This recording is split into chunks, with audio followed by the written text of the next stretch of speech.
Ladies and gentlemen, welcome back to another episode of Couple of Nukes. As always, I'm your host, Mr. Whiskey, and we cover addiction recovery and even addiction prevention a lot on the show, going into compounding factors of what can cause addiction formation, of how life can play out during addiction, and then recovery. We do it mostly towards alcoholism. We've addressed, pornography for both men and women as well. And we've hinted at very slightly smoking, but we've yet to have an episode dedicated to that and to hear someone's journey with that and how it can differ and be similar to alcoholism or drug use. So I'm very excited for today's episode and the fact that we have that topic being presented today, smoking and addiction. And everything we're going to talk about today is applicable to all forms of addiction, really, but we'll be focusing on the guest's personal journey, which is smoking. Ms. Jessi Hartnett, so glad to have you here, like I said, to present something that I haven't been able to give my audience yet. So excited to hear about your journey of recovery because you have not only recovered and quit, giving up your addiction, but you have created programs as well as a book to build community and engagement to help people also quit their addictions. Thank you for having me. I'm so excited to be here and talk about my experience. Yeah, so let's get straight into it with when did you first start smoking? I started really young, like a lot of people do. I was 13 years old. I grew up with smoking in the home, so kind of had, seen that growing Right. up and was trying to figure out who I was at that time and to become an adult and figure out my identity. And so I ended up, stealing some cigarettes and smoking with my friends and got hooked right off the bat. Okay, so I know, like you said, actually, a lot of people when they're teenagers or even preteens, from what I've heard from, like, I remember in high school, my teachers would say that they would have snuck a cigarette from their parents, when their Hmm. parents were out of the house, kind of thing, and they start young. And when you talk about that first experience, what I've heard a lot of people say initially, it's kind of gross. You want to throw up. It's Oh, it's yeah. bad. Was it that kind of experience for you? Definitely. Everything in my body was saying, don't do this. I was feeling sick and it burned and it was nasty. But I think that the reason people push through that initial rejection is because they're really searching for some kind of initiation, some kind of sense of belonging. And traditionally, initiation isn't really a walk in the park. It's a hard thing to go through, and you kind Right. of push through the pain to prove to yourself that you can do it and to prove that you're worth being part of something to someone else. So, um, I was hanging out with older friends too, so I had a lot to prove at that time in my life.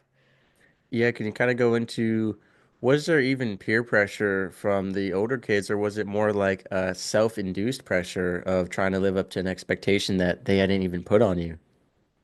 I think it's a little bit of both. I think that the modeling is really important with parents and children. And so, seeing people smoke around me, all the adults, I kind of always seen it as a normal thing to do and kind of a cool thing to do. When the people you look up to the most are smoking, then it seems like something you want to try out. And, it's not like they made me do it or anything. It's definitely was my choice. But I think that that was my curiosity came from me. And then also just, having people offer it to you, it's you don't want to say no. So it's a little bit of peer pressure, I guess. But I would say mostly that it was me. I like to take responsibility for my choices. Right, that gives you a lot more power over it rather than blaming and victimizing. And speaking of Exactly. looking up to people who smoke, when you were growing up, was that around the time period where it was really glamorized? I know there was a lot of periods in American history where it was on every poster, on, billboards, on TV, everyone was doing it. Was it that kind of time period or slightly after that? Not really. I grew up in the 90s, and so, there was the Man was still around a little bit, but I think everyone was well aware by that point that it was really harmful and would, cause cancer and things like that. And it was still allowed like in restaurants when I was young, so it was kind of just that borderline where it was going out of style by the time that I had come up and was ready to try it myself. So I went in fully knowing that, this is really harmful, but made that choice anyway because it seemed irrelevant to me. All those, when you're young, you think you're invincible, that nothing bad's going to happen Right. to you. So it didn't seem like it mattered to me at that point. For sure. I was actually talking the other day. I had a guest on Mike Collins about we were talking about, how bad sugar is for you and how it's so glamorized, right? I mean, everyone loves candy and cake and Hmm. cookies, and how studies are coming out more and more, and they're kind of pushing away from that now. And he theorizes that there's going to be a time period where our kids or grandkids say, wait, you used to have candy bars and vending machines at school. Yeah. And I bring that up because it was kind of the same thing with cigarettes. He and I discussed how my parents, which were a couple decades before the 90s, they had smoking lounges at their high school where they and the teachers would all sit together and smoke cigarettes right in the school. And you talk about Yeah. being able to do it in restaurants still.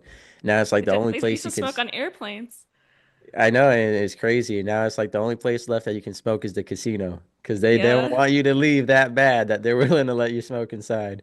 And yeah, it's crazy to see how it comes and goes in phases. And it's not just cigarettes or sugar. We've seen it with asbestos and other, chemical products and on all kinds of stuff.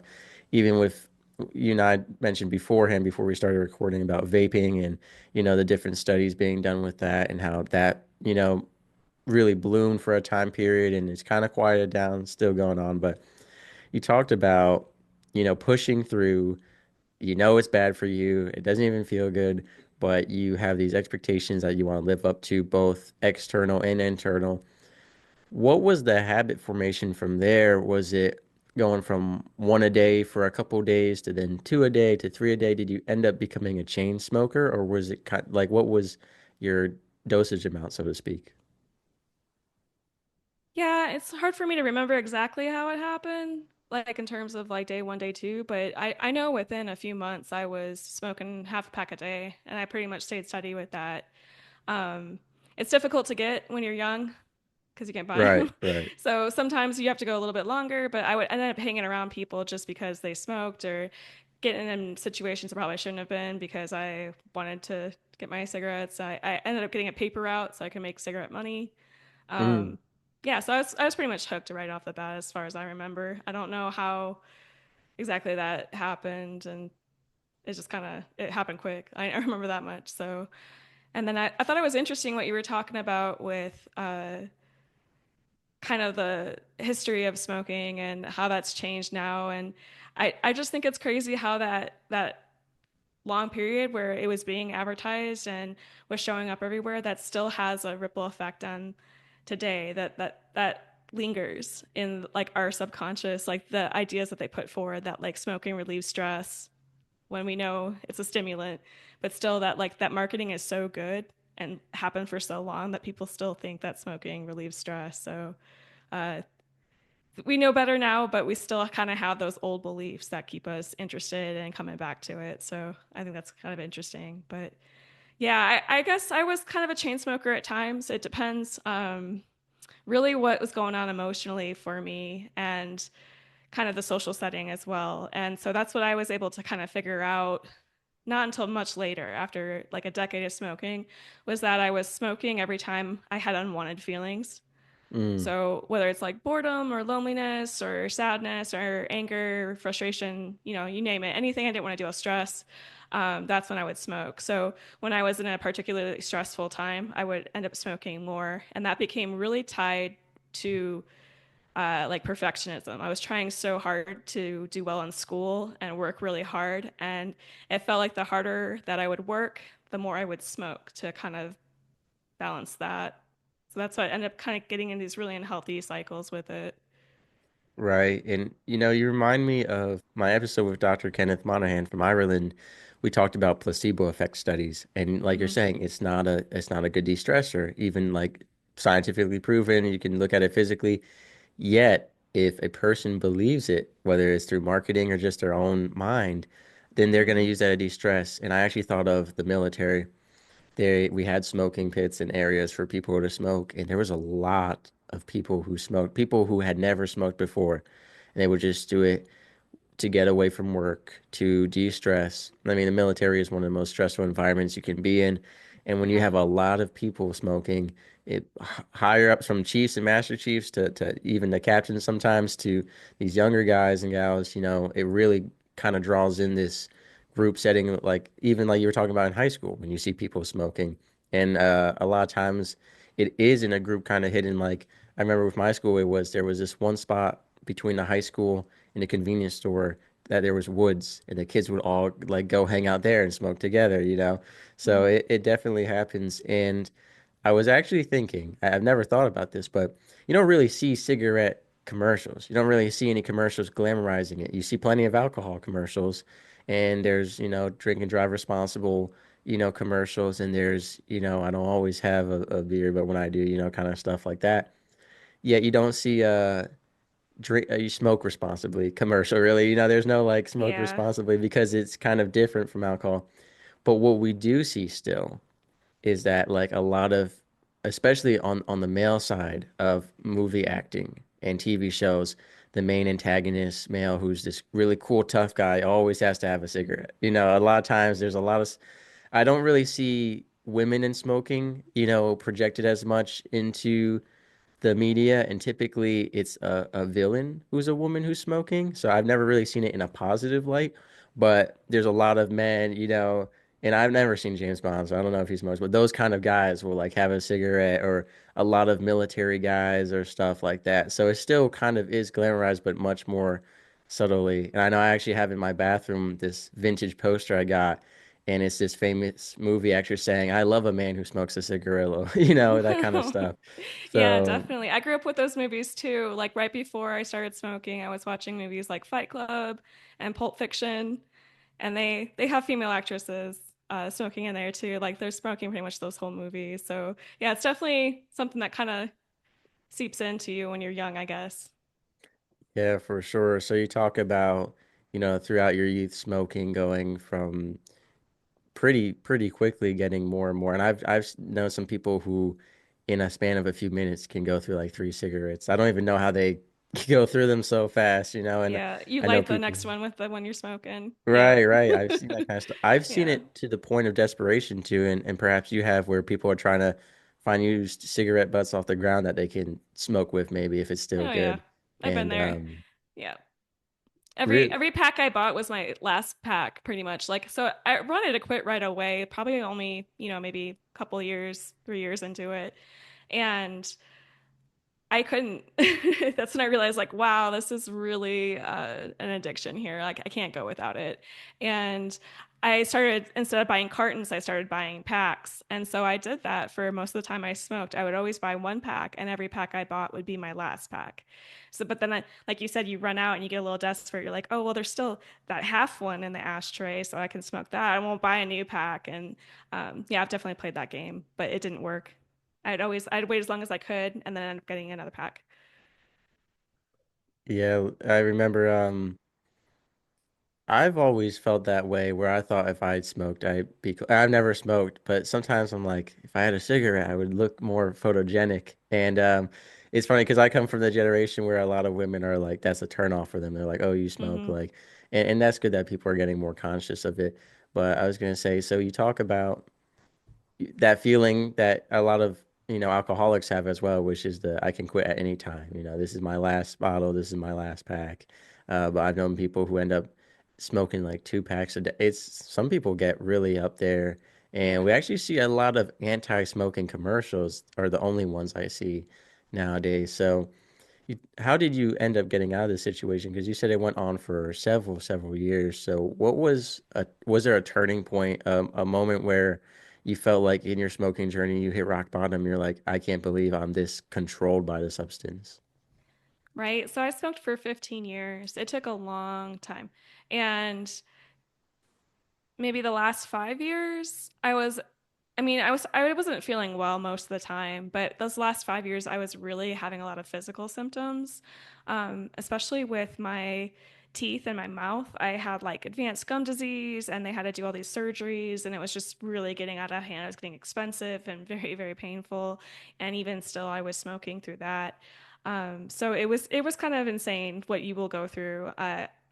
I never thought that I would be one of those people. You see the people with the voice box, and you're like, oh my goodness, like Right. that's not going to be me. But it was kind of leaning that direction that I knew I needed to stop, and still was struggling. But I was just, during that time I started practicing, uh, going longer and longer without. So I would go days without. I would go weeks without. I even went months without. And like I said, eventually I would end up going back because the feelings were too much for me to deal with. the feelings that I perceived as negative. And a lot of that was just negative self-talk, where I would talk myself down, like be really cruel to myself, and that's when I would end up going and getting a pack. So I kind of became aware that that was happening. I was like, what's going on here? Like, why do I need this? And started asking questions and being curious about like what was going on. And I realized that it was all in my head because the nicotine leaves your system really quick, just a few days.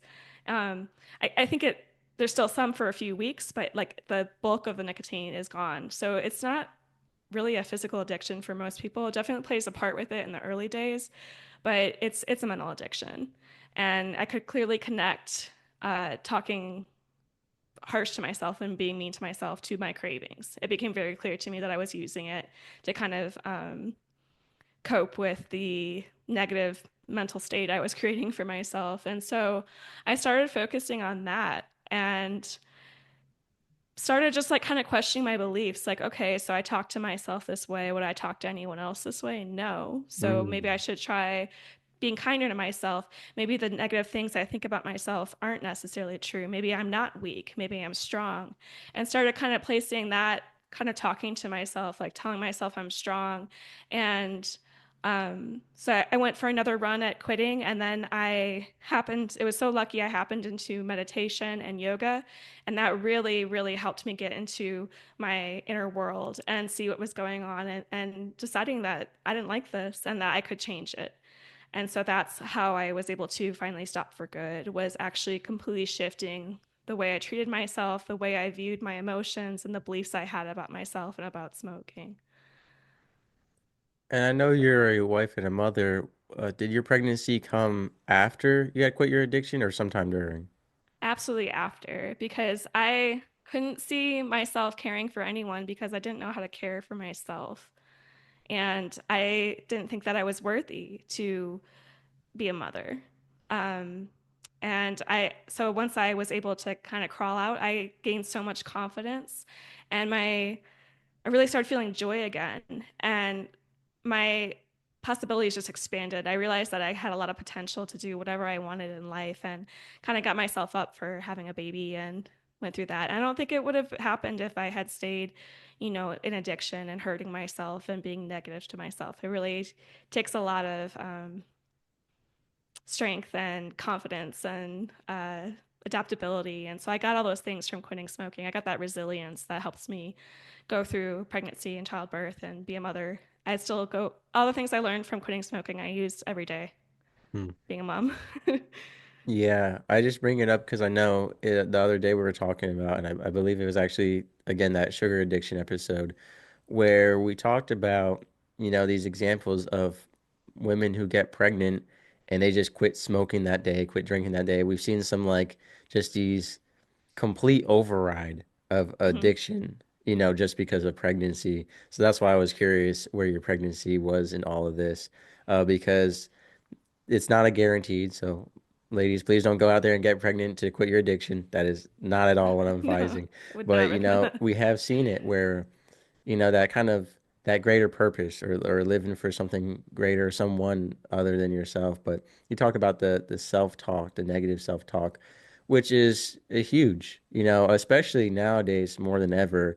We've seen with the mental health crisis because of social media, the comparison games of who's living the better life, of who's happier, who's prettier. We see, I think, more negative self-talk than ever before. And so that's really important. So you talk about kind of learning to, and I think one of the most difficult steps you talk about recognizing the causation of the smoking, which was dealing with those feelings. I think that recognition can be so difficult for a lot of addicts who don't want to admit or don't even know that they have some kind of emotional problem, whether that's suppressed trauma from some kind of incident, whether childhood or adulthood, or if it's just whatever is going on in the world now, whatever it can be, depression, anxiety. And so that recognition can be very difficult. And I'd love to talk about, that individual journey of recognition and then also just like accountability by others. Did anyone in your life ever try to hold you accountable to quit smoking before you recognized the issue, the cause and pattern there? Yeah, I mean, I'd heard it a million times. Like, a lot of friends and family and doctors and dentists and all these people were telling me all the time that, this is stupid. Why are you doing this? But that never worked for me. Like I said, that was never motivating. Using shame and fear and guilt like was not where it's at, because when I felt those things I wanted to smoke even more. I went to a doctor's appointment and he told me, hey, you're at the bottom of the social totem pole. And I mean that just like crushed me, and as soon as I got out of Wow. there I lit a cigarette, of course, because that's the kind of thing that fuels people to hurt themselves. So, Yeah, I get what you're and saying. it's a very personal thing. You can't convince anyone to do it. You can't do it for anyone else. It has to Of be course. self-motivated. And so finally I got to the point that I knew that's what I wanted for myself and that I could do it. That was the big shift, was the belief that I actually could do it, because until then I didn't think I could. I thought I was too weak. So once I started talking to myself that way and came to accept it and believe it, then there was no turning back. Um, and it was helpful to have my husband rooting for me the whole time. Um, it helped me model the love that we have for each other, and that he showed me the patience and forgiveness, and that helped me show that to myself. Like he kind of taught me how to love so that I could learn to love myself. So because I didn't really know how to love, right? Love had always been conditional, so I was only worth love if I was perfect, if I did everything right. And so I learned that that's not where it's at, that you can love yourself just for being you, because we all have a gift and a purpose in this life and have value just for being us. We don't need to earn it. Yeah, I think one of the things you're talking about is that like certain situations and certain people do respond to that criticism, that negative push of like they need that kind of, I'll say some people need uh into their mind it's a wake up call, Mm-hmm. but I think when it comes to addiction and to smoking and to things that are commonly used to cope with negative emotions, and it's historically proven and known that people are using it to cope with negative emotions and whatever else is going on in their life, that is not necessarily the best tactic, because that can push them, like in your case, further into that pit of negativity where they need that positive encouragement. I think that negative kind of criticism push has its time and place, but Mm-hmm. definitely not in a situation such as addiction where there's already so much emotional. Like I would say an eating disorder is another example of where you wouldn't want to push those negative emotions more, because a lot of people with eating disorders are eating to find comfort, or not eating to find comfort in their look. So anything like that where you're kind of coping, whether it could be a proven, like we said already, a negative de-stressor, but people are going to do it to de-stress anyway. So you talk about kind of, I don't want to necessarily say replacing smoking with yoga and meditation, but they played a big part in helping you kind of discover your emotions. So, what are you doing nowadays to cope with your emotions? Is it the yoga and meditation, or do you have other alternatives that kind of help play that role that cigarettes were playing? Yeah, it's not necessarily a replacement. It's about practicing self-awareness so that you can cut off the trigger before it happens. You Mm, understand why you're driven to smoke, and you can meet your needs where they actually are, instead of trying to use smoking to fulfill those needs, which it doesn't anyway. That's what shifting the beliefs is about. You come to see, like, oh, this thing doesn't actually provide me friendship, or doesn't make me look cool, or doesn't relieve stress. So that's part of letting go of all those beliefs that you have. And so yeah, just being quiet with myself and meditation, it's really was a huge change for me, because I had always been distracted. I used work as a distraction and I used smoking as a distraction. And then once I was able to sit with myself, I realized, like, wow, there's some really dark, horrible stuff in here. And I thought meditation was gonna be all peaceful and, I was gonna be like floating or something, but that's not what it was at all. It was hell. And I had to really sit with myself and then get to know myself. And once I kind of came to accept all the parts of myself I didn't like and didn't want to see and didn't want to deal with. And I realized this is just who I am, and it's okay. It's not all of who I am. It's okay to feel these things. It's okay to think these things. I was able to see that really beautiful golden side that is completely calm and centered and has purpose. And so I try to tap into that as often as I can. They're little moments. There's no way to live perfectly zen, and it's not sustainable. You have these little glimpses of it, and so I try to, make time in the day to have a prayer, to be grateful, to just spend time in nature is really helpful. Just a little time out in nature, you start to feel that calmness just come from the ground into you, and the oneness of the world, like the connection we have to all living things and the joy that we can experience. But it's tough being a mom. I don't have, hours to sit around and think anymore. I kind of just have to get these Yeah. little tiny moments I can. And I can feel it come up. Like, so when I'm getting upset and I'm like, okay, I could, I don't know, overreact here and yell and be angry and, you know, overreact to the situation. I just try to calm down and center into my heart space. That really helps me just to put my hand on my heart and feel the beat and remember I have this beautiful life force in me, and that motivates me to be my best self for my daughter and for me too. So I just kind of have these like little practices that I just squeeze in and the fly. Right. And we'll bring up your website and book now, Honor Your Heart. And I want to talk about that because, you just shared a little bit about some advice and your personal use of, how you deal with those negative emotions that can, trigger you to smoke or to want to start smoking again. And you have on your website not just a book, but a ton of resources and different, secrets to stop smoking. So I want to get a little bit into that about you know, why you took your journey and your healing and recovery and, turned it around and said, I want to help other people with this. Yeah, so I just kind of wish I had known this stuff earlier. I kind of felt silly. I lived with a lot of regret. I was like, wow, I've wasted so much time. Right. And but I've shifted that from that now. I kind of see everything I went through as happened for a reason so that I could learn. Like there's a cost to wisdom and it involves a little bit of suffering. So now I see like the struggle as something that I can learn from. And I just want to share with people so that they can have the ideas and tools that helped me, because I really believe that when we all connect with our higher self and understand that we have purpose and what we can bring into the world, and we can just be ourselves and not try to like, be competitive or, you know, please other people. Like we do what brings us genuine joy and we share that freely, the world becomes a better place. So I'm just trying to lift up people so that they can be who they are. And when that happens, everyone benefits. Yeah. So your book, I mean, what exactly is it? Would you describe it as a guide for people who are trying to quit smoking or any addiction? Would you say it's for the loved ones of addicted individuals as well? What can we kind of get out of it?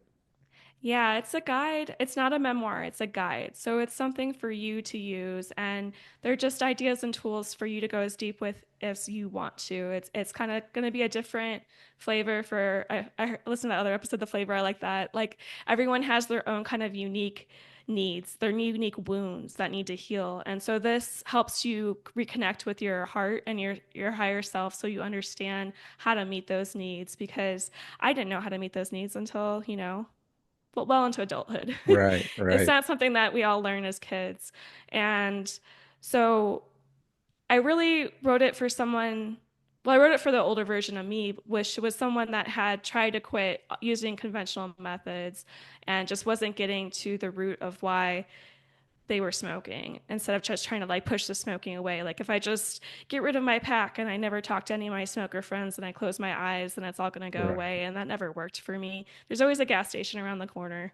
It really takes understanding what your unique needs are and knowing how to meet them. So that's what the book is all about, getting to know you. And that's you underneath all the baggage of external expectations. It's what you actually need, not the what everyone expects from you necessarily. So like, paying your bills and having a nice car and all that kind of stuff that we think we need. It's about what you need to feel whole and to feel welcome in the world. Right. And then one of the last things I want to discuss before we wrap up the episode is the Honor Your Heart community that you have on your website. Can you tell us a little bit about that and what we can expect with that? So I'm really excited about this. I'm just starting this now. I know everyone's not a big reader. A lot of people need, kind of like you said, that accountability. They want to be a part of something and have connection to other people to inspire them. And so I'm starting a membership in a couple of weeks here.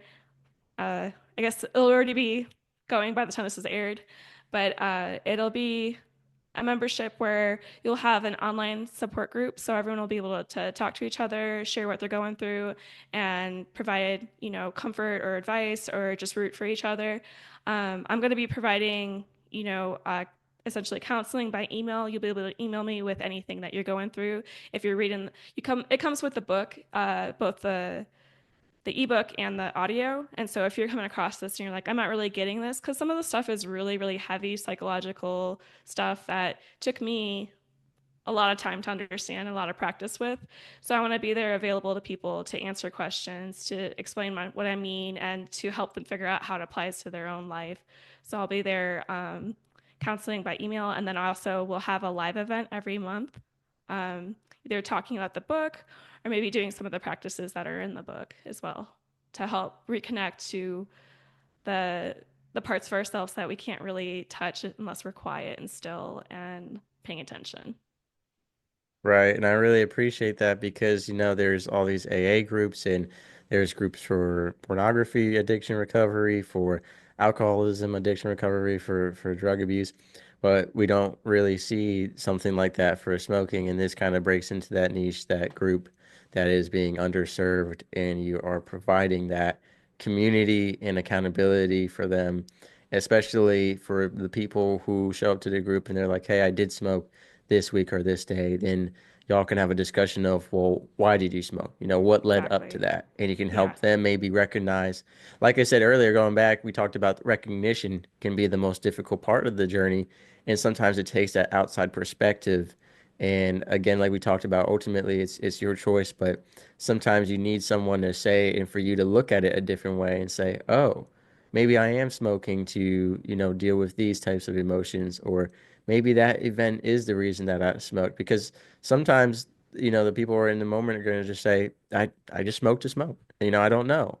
Yeah, we live on autopilot. We just Right, do the right. same things over, and sometimes it's helpful to have questions. For sure. And when I was on the Next Fix podcast for addiction recovery, we talked about, living for the future and how, as an addict for alcoholism, I'm sure it's the same with cigarette smoking. Your time window gets shortened down where your thought is, when is my next cigarette? When is my next Hmm. smoke break? Or when you're smoking, you're not even thinking about, what's happening later on today. You're thinking about, smoking now. So it's great to have that community to kind of break into that and open up your perspective. And so we'll have the website in the description below for everyone to check out. And like you said, by the time this episode airs, that community will be up and running. So y'all make sure to join that if you're struggling with smoking, quitting smoking, or know someone who is. This is a great resource for them. And like I said, I feel like it's an underserved community. So I really appreciate you guesting on podcasts like this, having these conversations, being vulnerable with your journey, as well as putting out resources there and putting out different forms of resources to reach as many people as possible. And I want to thank you again for your time today. Thank you for having me. And it's always a two-way street. I learn from people too. That's what I found is I'm not on top Yeah. knowing it all. Like I need more interaction from people to help me go deeper with these things. So it's great to be a part of this, and thank you so much for having me.